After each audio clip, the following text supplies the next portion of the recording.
Hello friends, welcome to the channel concepts everyday once again. और इस video में हम सॉल्व करेंगे सीटेट पेपर फर्स्ट दिसंबर 2018 बाल विकास और शिक्षा शास्त्र भाग को एनालाइज करेंगे। तो चलिए फ्रेंड्स स्टार्ट करते हैं। अगेन आपको ध्यान रखना है कि कई बार ऐसा होता है कि 2 से 3 ऑप्शन सही हो रहे होते हैं, लेकिन वहाँ पर हमको सबसे उपयुक्त विकल्प का चुनाव करना होता है, the most appropriate option choose करना होता है। तो चलिए सबसे पहला प्रश्न देखते हैं। आनुवांशिकता और पर्यावरण की भूमिका के बारे में निम्नलिखित में से कौन सा कथन सत्य है? विकास के कुछ पहलू आनुवांशिकता और कुछ अन्य पर्यावरण से अधिक प्रभावित होते हैं। सही है, क्योंकि आनुवांशिकता से कुछ न कुछ भी कुछ पहलू प्रभावित होते हैं और कुछ अन्य पर्यावरण से अधिक प्रभावित होते हैं। बिल्कुल सही बात लिखी हुई है। अब देखते हैं कि और ऑप्शंस क्या कहते हैं। सीखने और प्रदर्शन करने की एक बच्चे की क्षमता जीनों द्वारा पूरी तरह से निर्धारित की जाती है। गलत बात है, क्योंकि पूरी तरह से जीन निर्धारित नहीं करते हैं कि हमारी सीखने की क्षमता और प्रदर्शन करने की क्षमता क्या होगी। कुछ तो निर्धारित होती है, लेकिन पूरी तरह से निर्धारित होगी यह सत्य नहीं है। हमें ढूंढना है कि सत्य कथन कौन सा है। अच्छी देखभाल और पौष्टिक आहार बच्चे के किसी भी जन्मजात विकार को दूर कर सकता है। गलत है, कई विकार दूर नहीं होते हैं अच्छे पौष्टिक आहार के बाद भी, तो यह भी गलत ही है। पर्यावरण केवल बच्चे के भाषा विकास में महत्वपूर्ण भूमिका निभाता है। गलत है, आनुवांशिकता भी बच्चे के भाषा विकास में महत्वपूर्ण भूमिका निभाती है। कुछ ना कुछ भूमिका तो होती ही है। केवल लिखा है यहाँ पर, तो केवल पर्यावरण से निर्धारित नहीं होती है भाषा। तो इस प्रकार ये ऑप्शन गलत है और जो सत्य कथन है वह है ऑप्शन नंबर 1। नेक्स्ट क्वेश्चन देखते हैं। निम्नलिखित में से कौन सा कथन पियाजे के सिद्धांत के अनुसार कहा नहीं जा सकता? विकास गुणात्मक चरणों में होता है, बिल्कुल कहा जा सकता है इसके पियाजे के सिद्धांत के अनुसार। तो क्योंकि ये अलग अलग विशेषताएं बताते हैं हर चरण की। एक प्रकार से हम कहें तो हर चरण के ये गुण बता रहे होते हैं, क्वालिटी बता रहे होते हैं। तो ये बिल्कुल गुणात्मक चरणों में होता है, ऐसा कहते हैं। तो हमें ढूंढना है कि क्या नहीं कहा जा सकता। बच्चे अपनी दुनिया के बारे में ज्ञान का निर्माण और उपयोग करते हैं, ऐसा तो ये कहते ही हैं। तो ये भी कहा जा सकता है और यह भी कहा जाता है। निरंतर अभ्यास से अधिगम होता है, ऐसा नहीं कहते हैं पियाजे। इसका मतलब है कि हम यह नहीं कह सकते और यही ऑप्शन सही हो जाएगा। बच्चे पर्यावरण पर क्रिया करते हैं, ऐसा भी कहते हैं पियाजे कि जो बच्चे हैं अपने पर्यावरण से अंतः क्रिया करके सीखते हैं। तो ऑप्शन 3 यहाँ पर करेक्ट है कि पियाजे के सिद्धांत से निरंतर अभ्यास से अधिगम होता है, ऐसा नहीं कहा जा सकता। नेक्स्ट क्वेश्चन देखते हैं। निम्नलिखित में से कौन सी पूर्व संक्रियात्मक विचार की एक सीमा नहीं है? यहाँ पर कहा जा रहा है कि एक सीमा नहीं है, इसका मतलब है कि पूर्व संक्रियात्मक विचार जो है या पूर्व संक्रियात्मक अवस्था है, वो उसकी विशेषता जो है उन्हें अलग करना है हमें, और जो उसकी विशेषता नहीं होगी वही उत्तर हो जाएगा। तो देखिए, ध्यान केंद्रित करने की प्रवृत्ति, टेंडेंसी टू कंसंट्रेट, इसका मतलब है कि पूर्व संक्रियात्मक अवस्था में क्या बच्चा ध्यान केंद्रित करता है एक ही एरिया में? हाँ, ऐसी विशेषता हमने पढ़ी है कि पूर्व संक्रियात्मक अवस्था में बच्चा जो है किसी वस्तु के एक ही या किसी चीज के एक ही क्षेत्र की ओर ध्यान केंद्रित कर सकता है, एक ही डायमेंशन देख सकता है वह। तो ये बिल्कुल ऐसा है कि ध्यान केंद्रित करने की प्रवृत्ति है। प्रतीकात्मक विचार का विकास, देखिए पूर्व संक्रियात्मक अवस्था में प्रतीकात्मक विचार का विकास, ये विशेषता नहीं है पूर्व संक्रियात्मक अवस्था की, क्योंकि यह पहले ही आ जाता है, यह संवेदी पेशी अवस्था में ही आ जाता है, सेंसरी मोटर स्टेज में ही आ जाता है प्रतीकात्मक विचार या सिंबॉलिक थॉट जिसे हम कहते हैं। तो ये पूर्व सेंसरी मोटर स्टेज यानी संवेदी पेशी अवस्था में ही आ जाता है। तो इसकी कोई विशेषता नहीं है, इसकी यह सीमा नहीं है। तो ऑप्शन यह हो जाएगा, क्योंकि ध्यान केंद्रित करने की प्रवृत्ति पूर्व संक्रियात्मक विचार की विशेषता है, इस अवस्था की विशेषता है।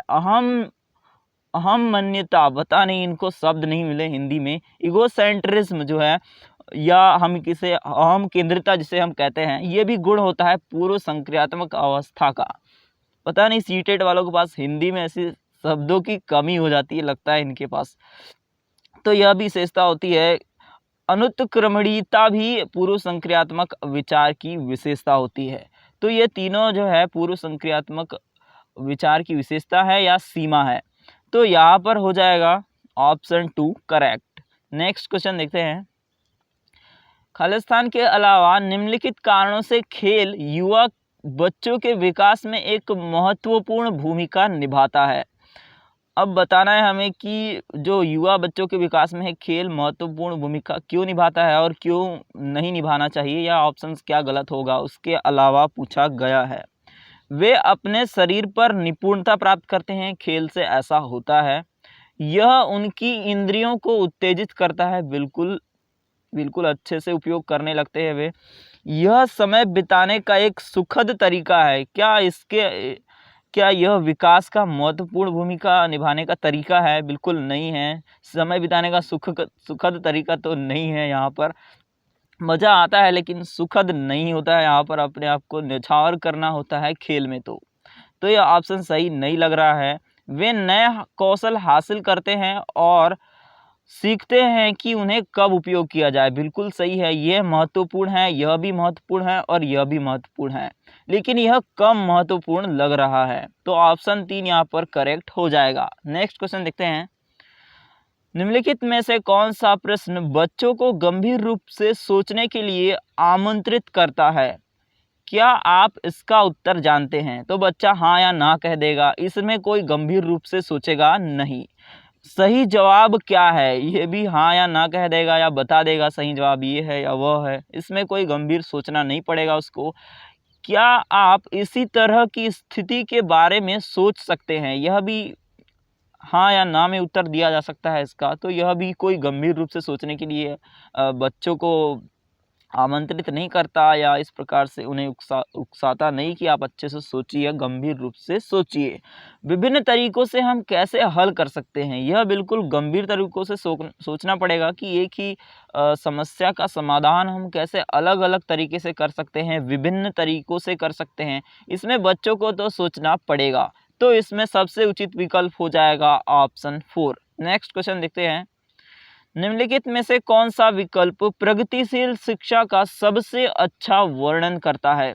करके सीखना, यह तो प्रगतिशील शिक्षा के सिद्धांत का ही एक हिस्सा है। परियोजना विधि भी उसी सिद्धांत का हिस्सा है। साथ ही साथ सहयोग से सीखना भी प्रगतिशील शिक्षा का सिद्धांत ही है। तो ऑप्शन 1 यहाँ पर हो जाएगा करेक्ट। थीमेटिक इकाइयाँ, नियमित इकाई परीक्षण, रैंकिंग। देखिए परीक्षण और रैंकिंग की जहाँ बात होगी वहाँ प्रगतिशील शिक्षा की बात नहीं होगी, तो यह ऑप्शन गलत होगा। हम प्रगतिशील शिक्षा में बच्चों की रैंकिंग नहीं कर रहे होते हैं, उन्हें करके सीखने या परियोजना विधि और सहयोग से सीखने पर बल दे रहे होते हैं। व्यक्तिगत अधिगम, क्षमता समूह बनाना और छात्रों की लेबलिंग नहीं कर रहे होते हैं, हम छात्रों को अच्छा बुरा इस प्रकार से नहीं बोल रहे होते हैं, तो यह ऑप्शंस भी नहीं होगा। परियोजना विधि, क्षमता समूह बनाना, रैंकिंग तो करते ही नहीं है हम प्रगतिशील शिक्षा में। तो यहाँ पर ऑप्शन 1 सबसे उचित होगा। नेक्स्ट क्वेश्चन देखते हैं। प्रगतिशील शिक्षा के बारे में निम्नलिखित में से कौन सा कथन बताता है शिक्षा स्वयं ही जीवन है? स्कूल शिक्षा को यथासंभव लंबे समय तक जारी रखना चाहिए, यह तो नहीं बताता है। लंबे समय तक तो बोर ही हो जाएंगे हम। स्कूलों की आवश्यकता नहीं है और बच्चे जीवन के अनुभव से सीख सकते हैं, गलत है। बिल्कुल आवश्यकता है स्कूलों की। स्कूलों में शिक्षा सामाजिक और प्राकृतिक दुनिया को प्रतिबिंबित करे, बिल्कुल सही है। समाज के बारे में भी बताया जाए, प्राकृतिक दुनिया के भी बारे में बताया जाए स्कूल में, तो यह बिल्कुल अच्छा उत्तर है। जीवन सच्चा शिक्षक है, गलत है। मार्गदर्शन भी जरूरी है। तो यहाँ पर सबसे उचित विकल्प होगा ऑप्शन 3। नेक्स्ट क्वेश्चन देखते हैं। कोलबर्ग के सिद्धांत के योगदान के रूप में निम्नलिखित में से किसे माना जा सकता है? उनके सिद्धांत ने संज्ञानात्मक परिपक्वता और नैतिकता के बीच एक सहयोग का समर्थन किया है। क्या इस सिद्धांत में विस्तृत परीक्षण प्रक्रियाएं हैं?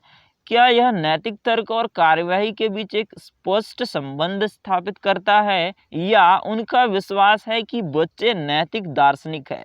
तो यह किसे माना जाएगा कोलबर्ग के सिद्धांत के योगदान में? तो देखिए हम इनका योगदान भी देखते हैं और कुछ आलोचनाएं भी, तभी आपको समझ आएगा कि क्या हमें मानना चाहिए पियाजे का योगदान।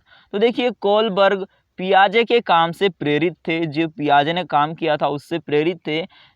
इन दो सिद्धांतों की तुलना करके आप समझ सकते हैं कि हमारे आसपास की दुनिया की हमारी अवधारणाएं हमें क्या करना चाहिए इस बारे में हमारी समझ को प्रभावित करती है। यानी कि ये कहना चाह रहे हैं कि जैसे पियाजे ने स्टेज बताए हैं कि बच्चा एक विशेष अवस्था में अलग प्रकार का चिंतन रखता है, तो कोलबर्ग कहते हैं कि हमारा जो समझ है वो उसी अवस्था से निर्धारित होती है, कहीं ना कहीं हमको प्रभावित करती है कि हम कैसा सोचेंगे, कौन सी अवस्था में हैं हम या कौन से संज्ञानात्मक विकास की अवस्था में हैं हम। यह हमें प्रभावित करते हैं कि हम कैसा सोचेंगे या कैसा नैतिक निर्णय लेंगे, यह कहते हैं कोलबर्ग।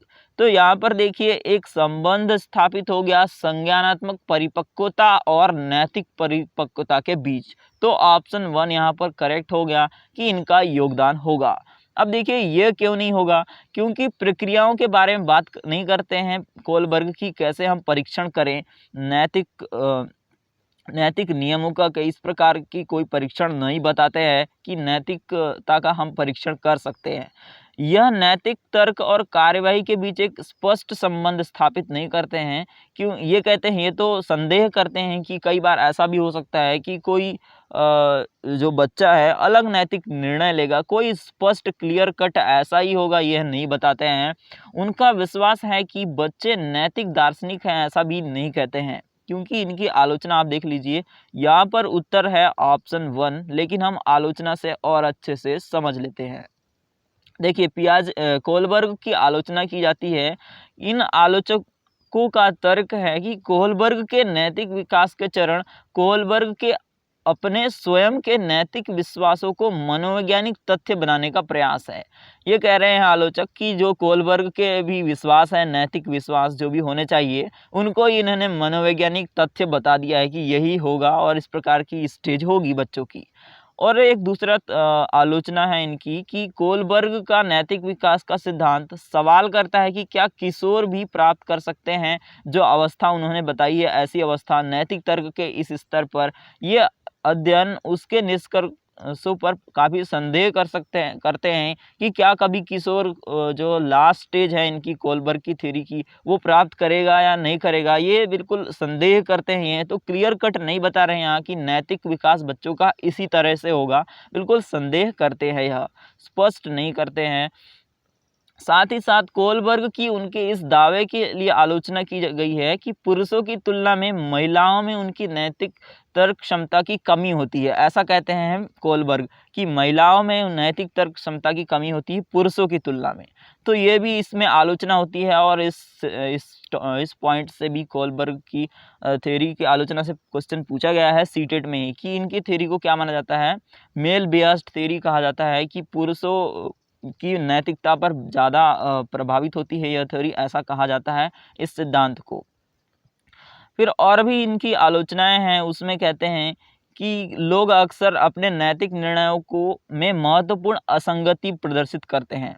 एक बार नैतिक आपने डिलेमा दिया किसी को या नैतिक दुविधा दी, तो जो एक बच्चा निर्णय लेगा उस नैतिक दुविधा में और दूसरा बच्चा निर्णय लेगा उसी नैतिक दुविधा में, बिल्कुल वह असंगत है। तो इस प्रकार आप कह नहीं सकते कि ये बिल्कुल ऐसा होता है, क्लियर स्पष्ट रूप से आप नहीं कह सकते कि इस अवस्था में बच्चा ऐसा ही करेगा, तो बिल्कुल असंगति है। तो इनके इस प्रकार के पॉइंट में हम योगदान नहीं मान सकते हैं इनको। सिर्फ हमें ये महत्वपूर्ण योगदान लगा इनका कि जो इन्होंने सिद्धांत दिया है वह संज्ञानात्मक परिपक्वता और नैतिक परिपक्वता के बीच सहयोग का समर्थन करता है। बिल्कुल इसका हम योगदान मान सकते हैं। ये तो आलोचनाएं हैं, इनको हम योगदान नहीं मानेंगे। तो ऑप्शन यहाँ पर 1 सबसे उचित होगा। नेक्स्ट क्वेश्चन देखते हैं।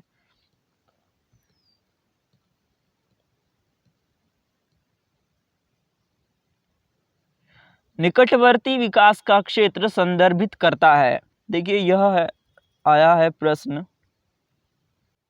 वाइगॉत्स्की की थ्योरी से आया है, वाइगॉत्स्की के सिद्धांत से आया है। तो इनका एक कॉन्सेप्ट है कि बच्चों को जो हम सहायता देते हैं उसको बोलते हैं हम स्कैफोल्डिंग। जो कर सकते हैं वो, और वो जो नहीं कर सकते वहाँ तक हमें पहुँचाना है, उनको हेल्प करके वो जहाँ तक पहुँच सकते हैं वहाँ तक यदि हमें सहायता देना है तो ये यहाँ तक पहुँच जाएंगे। एक एरिया होगा जहाँ तो वो कर सकते हैं और हम सहायता देंगे और वे यहाँ तक पहुँच जाएंगे। उसके बाद का जो एरिया है या क्षेत्र है उसमें क्या होगा, सहायता देने पर भी वे नहीं कर पाएंगे। तो वे जो सहायता मिलने तक यहाँ तक कर सकते हैं इस क्षेत्र में, तो उस क्षेत्र को बोलते हैं हम ZPD या जोन ऑफ प्रॉक्सिमल डेवलपमेंट, या संभावित विकास का क्षेत्र या निकटतम विकास का क्षेत्र, इस प्रकार से हम इसे कह सकते हैं। तो यहाँ पर पूछा गया है कि निकटवर्ती विकास का क्षेत्र यही है। इस जोन के बारे में पूछा गया है, इस क्षेत्र के बारे में पूछा गया है कि जो बच्चा कर सकता है सहायता देने के पास वो यहाँ तक बाद वो यहाँ तक कर सकता है। तो यहाँ पर हमें बताना है कि यह क्या है। उस चरण को जब अधिकतम विकास संभव है उसको नहीं बोलते हैं।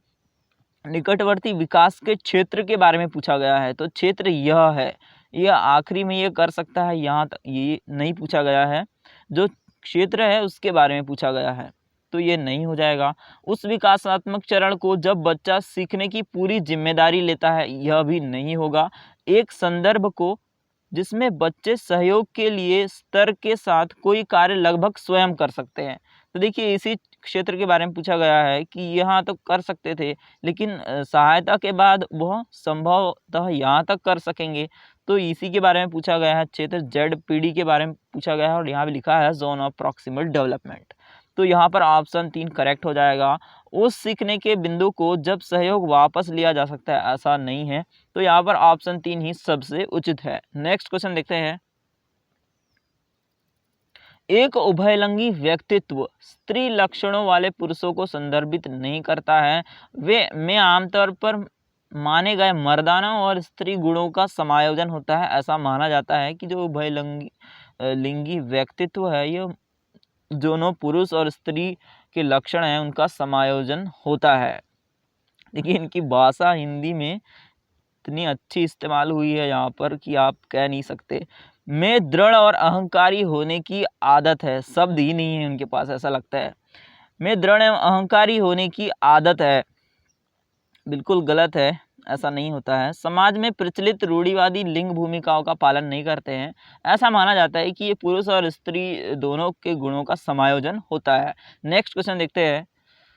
बच्चे खालिस्तान को छोड़कर अन्य सभी के द्वारा लिंग भूमिकाएं ग्रहण करते हैं, मीडिया से भी प्रभावित होते हैं। इस प्रकार की जेंडर रोल आ जाते हैं, लिंग की भूमिकाएं आ जाती है, कुछ ना कुछ रोल आ जाते हैं। मीडिया से भी आते हैं, समाजीकरण से भी आएंगे, संस्कृति से भी आएंगे, लेकिन ट्यूशन से नहीं आते हैं। तो ऑप्शन 4 यहाँ करेक्ट होगा। नेक्स्ट क्वेश्चन देखते हैं। मानकीकृत परीक्षणों की आलोचनाओं में से एक यह है कि वे मुख्य रूप से मुख्यधारा की संस्कृति का प्रतिनिधित्व करते हैं और इसलिए पक्षपाती है। इसका मतलब है कि जो बच्चे पढ़ रहे हैं अच्छी संस्कृति में हैं उन्हीं का प्रतिनिधित्व करते हैं, उन्हीं को आगे बढ़ाते हैं, ऐसा कहा जाता है मानकीकृत परीक्षणों के बारे में। तो क्या यह आलोचना है? बिल्कुल आलोचना है, ऐसा कहते हैं। उनकी भाषा को समझना मुश्किल है, ऐसा नहीं होता, सरल भाषा होती है क्योंकि मुख्य धारा के लिए होती है तो सबको समझ में आ जाती है। परीक्षण बड़ी आबादी पर लागू किए जाते हैं क्योंकि मानकीकृत है। मानकीकृत तभी होते हैं जब बड़ी आबादी पर लागू करना पड़ता है उन्हें, तभी मानकीकृत परीक्षण बनता है। वे बच्चे की क्षमता की स्पष्ट तस्वीर नहीं देते, स्पष्ट तो देते हैं लेकिन ये संस्कृति जो है इनकी मुख्यधारा की संस्कृति का प्रतिनिधित्व करते हैं और ये पक्षपात करते हैं, ऐसा इनकी आलोचना होती है मानकीकृत परीक्षणों की। देखिए जो मानकीकृत परीक्षण है उनका उपयोग क्यों होता है? शैक्षणिक वर्ष के दौरान या वर्षों की अवधि में छात्र की प्रगति का मूल्यांकन करने में होता है। शिक्षण उद्देश्यों के लिए छात्रों का समूह बनाने में, कि हम किसी को टेस्ट ले लेते हैं और बोलते हैं कि इस क्षेत्र में जाएगा, ये पढ़ाई करेगा, तो ये बिल्कुल छात्रों का हम समूह बना देते हैं। इसके लिए छात्रों के सामान्य शैक्षिक विकास का मूल्यांकन करने के लिए भी हम करते हैं, सामान्य शैक्षिक विकास का मूल्यांकन कर लेकिन करते हैं। लेकिन इनकी आलोचना होती है इन परीक्षणों की, कि एक आलोचना है जो कहती है कि जो मानकीकृत परीक्षण के खिलाफ हैं उनका कहना है कि ये आकलन सभी बच्चों के लिए उचित नहीं है, खासकर उन बच्चों के लिए जो नस्ली, सांस्कृतिक, जाति या भाषाई रूप से विविध है। अब इस प्रकार से विविध संस्कृति के बच्चे हैं, तो ये जो स्टैंडर्ड टेस्ट है वो तो एक ही प्रकार की भाषा इस्तेमाल हुई होगी वहाँ पर, तो ये इस प्रकार की भाषा कई बार बच्चों को समझ नहीं आती है। इस स्टैंडर्ड टेस्ट में अलग अलग भाषाई रूप से विविध बच्चे हैं यहाँ पर, तो इन मानकीकृत परीक्षणों की भाषा कई बार समझ नहीं आती है। इन बच्चों को ऐसा कहा जाता ऐसा ये आलोचक कहते हैं ऐसा। तो ये कल्चर या संस्कृति रूप में इनको कहा जाता है कि ये पक्षपात करते हैं मानकीकृत परीक्षण। तो यहाँ पर ऑप्शन 1 सबसे उचित होगा। ठीक है, ऑप्शन 1 ही यहाँ पर करेक्ट हो जाएगा। नेक्स्ट क्वेश्चन देखते हैं। एकाधिक बुद्धिमानी का सिद्धांत यह कहता है, एक अधिक, अब एक से अधिक बुद्धि है, इस प्रकार की बुद्धि है तो वो क्या कहेगा उस प्रकार का सिद्धांत। बुद्धि तेजी से बढ़ाई जा सकती है, बिल्कुल नहीं। अब एक से अधिक बुद्धि है तो इसका मतलब ये नहीं कि आप तेजी से बढ़ा सकते हैं, बुद्धि कई प्रकार की हो सकती है, ऐसा हम बिल्कुल स्पष्ट रूप से कह सकते हैं कि एक से अधिक बुद्धि है तो बुद्धि कई प्रकार की हो सकती है। पेपर पेंसिल परीक्षण सहायक नहीं है, बिल्कुल सहायक है, टेस्ट भी किया जा सकता है, और ऐसा नहीं कह सकते हम एकाधिक बुद्धिमानी सिद्धांत से। प्रभावी अध्यापन के द्वारा बुद्धि बढ़ाई जा सकती है, ऐसा भी हम नहीं कह सकते हैं। हम यह स्पष्ट रूप से कह सकते हैं कि बुद्धि कई प्रकार की हो सकती है। नेक्स्ट क्वेश्चन देखते हैं। शिक्षक सीखने के लिए मूल्यांकन और सीखने के मूल्यांकन दोनों का उपयोग कर सकते हैं। सीखने के लिए मूल्यांकन यानी उससे बच्चों की प्रगति बढ़ेगी, और सीखने के मूल्यांकन यानी उनकी प्रगति को और हम बढ़ा सकते हैं। उनने कितना अभी तक सीखा यह हम ज्ञात करेंगे सीखने के मूल्यांकन में, और सीखने के लिए मूल्यांकन में कि बच्चे क्या सीख रहे हैं और भी उनकी प्रगति को हम कैसे बढ़ा सकते हैं, इस प्रकार से जानकारी मिलेगी हमको। तो क्या बच्चों की प्रगति और उपलब्धि स्तर को जानने में उपयोग कर सकते हैं? बिल्कुल हम कर सकते हैं। इस प्रकार से बच्चों की प्रगति के भी बारे में पता चलेगा कि बच्चे सीख रहे हैं या नहीं, वह पता चलेगा सीखने के लिए मूल्यांकन से, और उपलब्धि स्तर हमें पता चल जाएगा सीखने के मूल्यांकन से। तो ये ऑप्शन 1 करेक्ट हो जाएगा। अब देखते हैं कि और भी विकल्प क्या कहते हैं। बच्चे की सीखने की ज़रूरतों को जानने में और तदनुसार शिक्षण रणनीति का चयन करने में। तो शिक्षक की सीखने की ज़रूरतों को जानना है तो हमें एक ही टेस्ट कर लेंगे हम, सीखने के लिए मूल्यांकन, इसी से हो जाएगा, दोनों टेस्ट करने की ज़रूरत नहीं पड़ेगी इसमें। आवधिक अंतरालों पर बच्चे के प्रदर्शन का आकलन करने में और उसके प्रदर्शन को प्रमाणित करने में ऐसा करना है तो हमें सीखने के मूल्यांकन ही कर लेंगे हम, तो इसी से हो जाएगा काम। ये भी सीखने के लिए मूल्यांकन से हो जाएगा, और यह काम करना है तो सीखने के मूल्यांकन से हो जाएगा। एक ही टेस्ट लगेगा, दोनों की ज़रूरत तो पड़ ही नहीं रही यहाँ पर। बच्चों की प्रगति की निगरानी करने और उनके सीखने के अंतराल को भरने के लिए उचित लक्ष्य निर्धारित करना है तो हमें सीखने के लिए मूल्यांकन कर लेंगे, तो इस प्रकार से हो जाएगा। प्रगति की निगरानी भी हो जाएगी और उनके सीखने के लिए अंतराल को भरने के लिए उचित लक्ष्य का भी निर्धारण हम कर सकते हैं यदि हमने सीखने के लिए मूल्यांकन किया है। तो ये इनसे एक ही टेस्ट से काम चल जाएगा, दोनों करने की ज़रूरत नहीं है। लेकिन ये बच्चों की प्रगति भी देखना है हमको और उपलब्धि स्तर को भी जानना है कि बच्चे सीख रहे हैं या नहीं, कितना ज़्यादा सीख रहे हैं। इसके लिए हमें सीखने के लिए मूल्यांकन करना होगा और उपलब्धि जानना है तो सीखने के मूल्यांकन करना होगा। तो यहाँ पर ऑप्शन 1 ही सबसे उचित है। नेक्स्ट क्वेश्चन देखते हैं। निम्नलिखित में से कौन सा सतत और व्यापक मूल्यांकन से संबंधित नहीं है? इसे भारत के शिक्षा के अधिकार अधिनियम द्वारा अनिवार्य किया गया है, संबंधित है। यह शिक्षण अधिगम प्रक्रिया का अभिन्न अंग है, यह भी संबंधित है। यह विभिन्न शिक्षा क्षेत्रों में बच्चे की उपलब्धि पर केंद्रित है, यह भी संबंधित है। लेकिन यह बच्चे को धीमे, खराब या बुद्धिमान के रूप में चिन्हित करने में उपयोगी होता है, यह बिल्कुल संबंधित नहीं है सतत और व्यापक मूल्यांकन से। तो ऑप्शन 4 यहाँ पर सबसे उचित होगा। नेक्स्ट क्वेश्चन देखते हैं। बच्चों में प्रतिभाशालीता किसके कारण हो सकती है? आनुवंशिकता और वातावरण के बीच अंतःक्रिया बिल्कुल उचित विकल्प है। एक संसाधन समृद्ध वातावरण तो है, साथ में आनुवंशिकता भी इसमें भूमिका निभाएगी प्रतिभाशालीता में। सफल माता-पिता, साथ ही साथ आनुवंशिकता और पर्यावरण भी आएगा, केवल सफल माता-पिता से ही नहीं होगा। एक अनुशासित दिनचर्या से ही नहीं होगा, आनुवंशिकता भी इसमें भूमिका होगी, तो यह दोनों की अंतःक्रिया का परिणाम होगा। नेक्स्ट क्वेश्चन देखते हैं। सामाजिक आर्थिक रूप से वंचित पृष्ठभूमि से आने वाले बच्चों को कक्षा के माहौल की आवश्यकता होती है। जो सामाजिक आर्थिक रूप से वंचित पृष्ठभूमि के बच्चे हैं, तो उनको किस कक्षा के माहौल की आवश्यकता होगी? उन्हें अच्छा व्यवहार सिखाता है, ठीक है, ऐसी आवश्यकता तो होगी, लेकिन सबसे उचित विकल्प क्या होगा देखना है। उनके सांस्कृतिक और भाषाई ज्ञान को महत्व देता है तथा उनका उपयोग करता है। बिल्कुल ऐसा करेंगे आप तो उनका व्यवहार तो अच्छा हो ही जाएगा। इस प्रकार से यदि आप सांस्कृतिक भाषाई ज्ञान को महत्व देंगे, उनका उपयोग करेंगे, तो उनका व्यवहार अच्छा होगा ही। इससे उनकी भाषा के उपयोग को हतोत्साहित नहीं करना है आपको, उनकी मुख्य धारा की भाषा सिखाना नहीं है, ऐसा हतोत्साहित नहीं करना है उनकी भाषा को।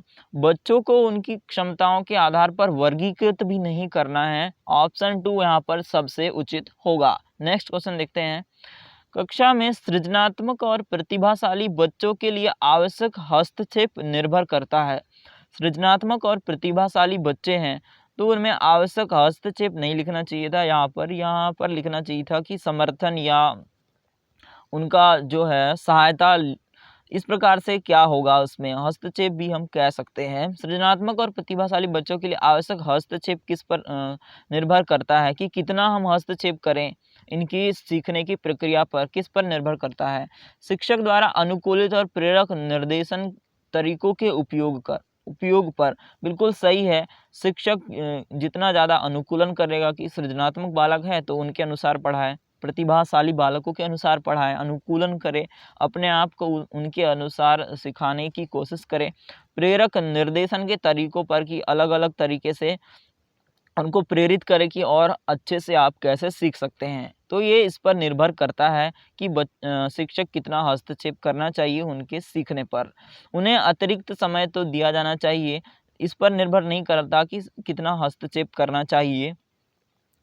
उनके प्रति स्नेही होने के नाते पर भी निर्भर नहीं करता है, क्योंकि उन्हें तो सिखाना है, अच्छे से उन्हें प्रेरित करना है सीखने के लिए।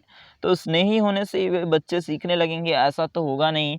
उन्हें अन्य बच्चों को पढ़ाने की जिम्मेदारी देने पर, इस प्रकार से भी इन जो प्रतिभाशाली और सृजनात्मक बच्चे हैं, इनको आपको अच्छे से ज़्यादा सिखाने पर बल देना है। तो ये आप यदि अन्य बच्चों को पढ़ाने की जिम्मेदारी दे देंगे तो क्या इनकी सृजनात्मकता बढ़ेगी या प्रतिभाशालीता बढ़ेगी? तो ऐसा बिल्कुल स्पष्ट रूप से नहीं होगा या मुख्य रूप से ऐसा ही करने पर नहीं होगा। यह सबसे उचित विकल्प है ऑप्शन 1। नेक्स्ट क्वेश्चन देखते हैं। अति संवेदनशील बच्चों को सीखने में मदद करने के लिए निम्नलिखित में से कौन सा तरीका उपयुक्त नहीं है या उपयुक्त तरीका नहीं है? अति संवेदनशील बच्चे हैं, हाइपर एक्टिव है, कुछ ना कुछ करते ही रहते हैं, तो कौन सा तरीका उपयुक्त नहीं है? एक कार्य को छोटे प्रबंधी खंडों में तोड़ना बिल्कुल अच्छा तरीका है। इस प्रकार से बच्चे छोटा छोटा कार्य संपन्न कर लेंगे और पूरे उनका कार्य हो जाएगा। तो यह स्पष्ट रूप से अच्छा तरीका है। अधिगम के वैकल्पिक तरीकों की पेशकश करेंगे कि यदि एक तरीके से नहीं सीख सकते तो दूसरा तरीका इस्तेमाल करके उनको सिखाने की कोशिश करेंगे, तो यह अच्छा तरीका है। उन्हें दैनिक कार्यक्रम में शारीरिक गतिविधि का समावेशन करेंगे, तो यह भी अच्छा तरीका है। बेचैन होने पर उन्हें फटकार लगाना, यह अच्छा नहीं है कि बेचैन हो गए, हाइपर एक्टिव तो पहले ही हैं, तो बेचैन होने पर फटकार लगाएंगे तो यह अच्छा तरीका नहीं है उनके सीखने में मदद करने के लिए। तो ऑप्शन 4 यहाँ पर करेक्ट हो जाएगा। नेक्स्ट क्वेश्चन देखते हैं। अलग अलग सोच वाले पैटर्न उन बच्चों की पहचान करते हैं जो अलग अलग सोच है, उनकी पैटर्न जो है उन बच्चों की पहचान कैसे करेंगे हम? अलग अलग सोच प्रदर्शित करते हैं, प्रदर्शन करके दिखाते हैं, अलग अलग तरीके से सोचते हैं, तो क्या विकलांग बालक हैं ऐसा हम पहचान करेंगे? नहीं करेंगे। डिसलेक्सिक भी हैं ऐसा नहीं हैंगे। सृजनात्मक बालक है हम ऐसा पहचान करेंगे कि जो अलग अलग तरीके से पेश करते हैं, सामग्रियों का कुछ ना कुछ नया निर्माण करते हैं, तो सृजनशील बालक हैं। क्रिएटिव चिल्ड्रन है, ऐसा हम सोचेंगे, ऐसा हम पहचान करेंगे। प्रस्थायी है ऐसा भी हम नहीं सोचेंगे। ऑप्शन 3 यहाँ पर करेक्ट होगा। नेक्स्ट क्वेश्चन देखते हैं, निम्नलिखित में से कौन सा शिक्षक द्वारा कक्षा में बच्चों के लिए समस्या हल करने के तरीकों का वर्णन नहीं कर सकता। बच्चे समस्या हल करते हैं तो क्या समस्या हल करने के तरीके का वर्णन नहीं करता है। हल करने के जो तरीके होंगे उन्हें हम हटा देंगे और जो बचेगा वही उत्तर हो जाएगा। किसी विशेष समस्या को हल करने के बारे में अपनी विचार प्रक्रियाओं पर चर्चा करना, बिल्कुल समस्या हल तरीके का वर्णन करता है। हमें बताना है कि क्या नहीं करता है। कुछ हल करते समय गलतियों को करने के लिए ईमानदार रहना, बिल्कुल समस्या समाधान की तरीका है यह।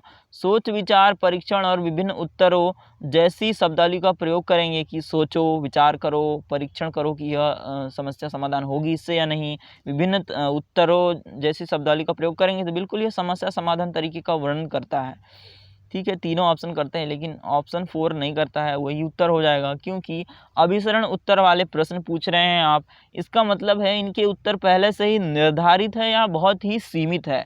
अब बहुत ही सीमित उत्तर है, पहले से ही निर्धारित है, तो इससे समस्या समाधान करना हो जाएगा ऐसा निर्धारित नहीं होगा, या इससे समस्या समाधान हल करने के तरीका बिल्कुल स्पष्ट रूप से पता नहीं चलता है। क्योंकि अभिसरण उत्तर है, इसका मतलब है कि उसके उत्तर पहले से तय है, तो यह समस्या समाधान हल करने के तरीके या समस्या हल करने के तरीके का वर्णन नहीं करता है। तो इस प्रकार फ्रेंड्स इस प्रश्न का सबसे उचित विकल्प होगा ऑप्शन 4। नेक्स्ट क्वेश्चन देखते हैं, निम्नलिखित में से कौन सा एक संवेग है। स्मृति संवेग नहीं है, डर एक संवेग है, ध्यान भी संवेग नहीं है, ना ही उत्तेजना संवेग है। यहाँ पर सबसे उचित विकल्प होगा ऑप्शन 2। नेक्स्ट क्वेश्चन देखते हैं, ये जो स्मृति है और ध्यान है, उत्तेजना है, ये संज्ञानात्मक प्रक्रियाएं हैं, संवेग में नहीं आती है। एक 3 साल का बच्चा बताता है कि दूध बूथ पर एक मशीन द्वारा दूध का उत्पादन होता है। निम्नलिखित में से कौन सी बच्चे की समझ का सबसे अच्छा स्पष्टीकरण प्रदान करता है। बच्चे को दुनिया का बहुत सीमित अनावरण ज्ञान है, सीमित नहीं है, क्योंकि बच्चा तो बता रहा है ना कि यहाँ मशीन द्वारा दूध का उत्पादन होता है।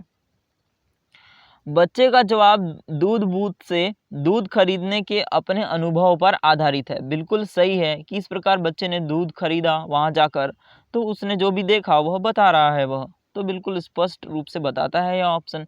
बच्चों ने गायों को कभी नहीं देखा है, बिल्कुल देखा है, लेकिन वहाँ उस स्थान पर जैसे दूध का उत्पादन हो रहा है उसने जो देखा वह बता रहा है वह। बच्चे का परिवार बच्चे को प्रेरक वातावरण प्रदान नहीं करता, बिल्कुल प्रदान करता है, लेकिन बच्चे का अनुभव जैसा हुआ उसने वह बता रहा है। तो ऑप्शन 2 यहाँ पर करेक्ट हो जाएगा। नेक्स्ट क्वेश्चन देखते हैं, निम्नलिखित में से कौन सा शिक्षक की भूमिका का सबसे अच्छा वर्णन करता है। कक्षा में शिक्षक की सबसे महत्वपूर्ण भूमिका अनुशासन को बनाए रखना नहीं होती है। एक शिक्षक को निर्धारित पाठ्यपुस्तक का पालन करना चाहिए, ऐसा भी नहीं है कि एक ही पाठ्यपुस्तक का पालन करना है। पाठ्यक्रम को समय पर पूरा करने के साथ साथ दोहराने के लिए पर्याप्त समय देना महत्वपूर्ण है। केवल दोहराने के लिए और पाठ्यक्रम पूरा कर दिया, बच्चों से वार्तालाप करके पूरा करना है आपको। आराम के लिए जगह बनाना जहां बच्चे संवाद और पूछताछ के माध्यम से सीखते हैं। बिल्कुल सही है कि इस प्रकार से आप बच्चों से बातचीत करके और संवाद करके बच्चों को सिखाते हैं, तो यह सबसे उचित विकल्प होगा। नेक्स्ट क्वेश्चन देखते हैं, निम्नलिखित में से कौन सी कक्षा समृद्ध शिक्षा को प्रोत्साहित करती है। वह कक्षा जिसमें प्रदर्शित विभिन्न प्रकार की सामग्री बच्चों की पहुंच से परे हो, ताकि सामग्री लंबे समय तक चलती रहे। बिल्कुल सेव करके नहीं रखना है आपको कि बचा करके, कि जो भी सीखने की सामग्री आई है उनको बचा करके रख रहे हैं कि और दूसरे साल भी काम आएगी, तो यह अच्छा नहीं है। बच्चों को सिखाना है, दूसरी आ जाएगी सामग्री। तो वह कक्षा जिसमें खुली गतिविधि कोने हो कि गतिविधि कर सकते हैं हम, उसके लिए जगह है वहाँ पर। विभिन्न प्रकार के बाल साहित्य हैं और विभिन्न प्रकार की पुस्तकें मौजूद हैं जो दिन के किसी भी समय प्राप्त कर सकते हैं। कहीं से भी हम कभी भी जाकर बाल साहित्य पढ़ सकते हैं, कोई भी एक्टिविटी कर सकते हैं, तो बिल्कुल अच्छा है, यह समृद्ध शिक्षा को प्रोत्साहित करती है। अलमारी में अच्छी तरह संगठित सामग्री वाली कक्षा जहाँ सप्ताह में एक बार मुक्त खेल के लिए बाहर लाया जाता है। बिल्कुल अलमारी में रखें और एक ही बार आप सप्ताह में सिखा रहे हैं तो यह गलत है। हर समय उपलब्ध होनी चाहिए, किसी भी समय बच्चे पढ़ सके और कभी भी गतिविधि कर सके। पाठ्य पुस्तक सामग्री द्वारा संचालित संरचित और योजनाबद्ध अधिगम वाली कक्षा। पाठ्य पुस्तक से ही पढ़ा रहे हैं, बच्चों को एक्टिविटी नहीं करवा रहे हैं, ऐसा भी नहीं होना चाहिए। तो ऑप्शन यहाँ पर ये इनकरेक्ट है, अच्छे नहीं हैं। सबसे उचित विकल्प है आप ऑप्शन 2, क्योंकि हर समय आप कभी भी आपको सीखना है तो आप एक्टिविटी कर सकते हैं, साहित्य पढ़ सकते हैं। यह समृद्ध कक्षा है। नेक्स्ट क्वेश्चन देखते हैं। निम्नलिखित में से कौन सा कक्षा में पाठ्य पुस्तकों की भूमिका का सबसे अच्छा वर्णन करता है? वे कक्षा में उपलब्ध संसाधन है और संदर्भ सामग्री में से एक है। बिल्कुल सही है। They are one of the resource है और and reference materials available in the classroom. बिल्कुल एक संसाधन है और संदर्भ में से एक है, उचित विकल्प हो सकता है। वे एक राज्य या राष्ट्र में अधिगम में एकरूपता बनाए रखते हैं। गलत बात है, ऐसा नहीं होता है पाठ्य पुस्तकों से। वे अध्ययन के पाठ्यक्रम के बारे में शिक्षकों और माता पिता का मार्गदर्शन प्रदान करता है। केवल क्या यह पाठ्य पुस्तक से ही ऐसा होता है? तो गलत बात है, और भी चीज़ें वहाँ पर एक्टिविटीज़ भी होती है कक्षा में। तो इस प्रकार से पाठ्यक्रम होता है, इसलिए पाठ्य पुस्तकें बनाई जाती है, ना कि पाठ्य पुस्तक के से हम जो पढ़ाना है हमें वह निर्धारित होता है। क्योंकि पाठ्यक्रम होता है इसलिए पाठ्य पुस्तकें बनाई जाती है। तो ऑप्शन यहाँ पर ये भी इनकरेक्ट होगा। वे संसाधन रहित संदर्भ में सबसे आवश्यक अधिगम संसाधन बताते हैं। ऐसा भी नहीं है, सबसे आवश्यक नहीं बताते हैं। सबसे आवश्यक तो पाठ्यक्रम में बताया जाता है कि यह हो सकता है, उसके अनुसार हम अनेक गतिविधियां और पाठ्यपुस्तक का निर्माण करते हैं। तो ये ऑप्शन अच्छे नहीं है। सबसे उचित विकल्प है ऑप्शन 1 कि वो एक सामग्री है जो भी हम पढ़ाना चाहते हैं उसके लिए एक सामग्री है, रिसोर्स है। ऑप्शन 1 वहाँ पर करेक्ट होगा। नेक्स्ट क्वेश्चन देखते हैं। राष्ट्रीय पाठ्यचर्या फ्रेमवर्क 2005 ने अपनी समझ कहाँ से प्राप्त की है? यह रचनावाद से आई है इसकी समझ। नेक्स्ट क्वेश्चन देखते हैं। कक्षा में बच्चों को प्रेरित समझा जा सकता है यदि वे अच्छी तरह से वर्दी पहने स्कूल आते हैं। तो प्रेरित होंगे नहीं, हो तो आना ही पड़ता है, उनकी मजबूरी है। वे कक्षा में अनुशासन बनाए रखते हैं, ये भी मजबूरी हो सकती है। वे सभी उपस्थिति में नियमित है, यह भी मजबूरी हो सकती है। प्रेरित कब समझा जाएगा? जब वे शिक्षक से स्पष्टीकरण प्राप्त करने के लिए प्रश्न पूछते हैं। नेक्स्ट क्वेश्चन देखते हैं।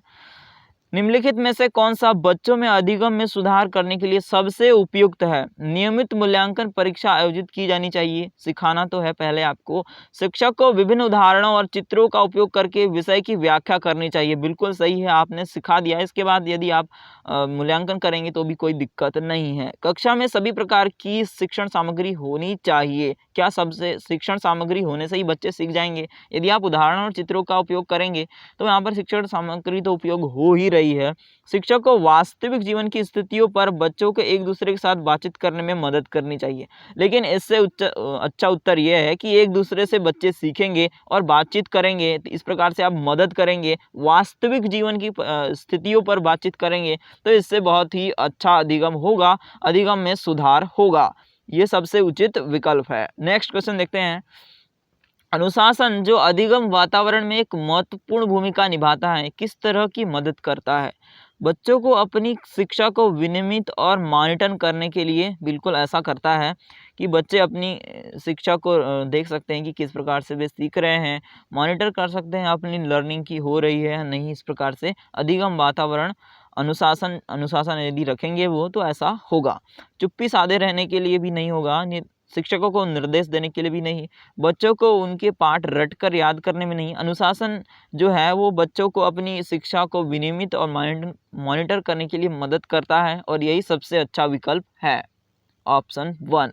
इस प्रकार फ्रेंड्स हमने दिसंबर 2018 में सीटेट पेपर फर्स्ट हुआ था उसका सॉल्यूशन कर लिया है। आई होप यह सॉल्यूशन आपको पसंद आया होगा, समझ आया होगा।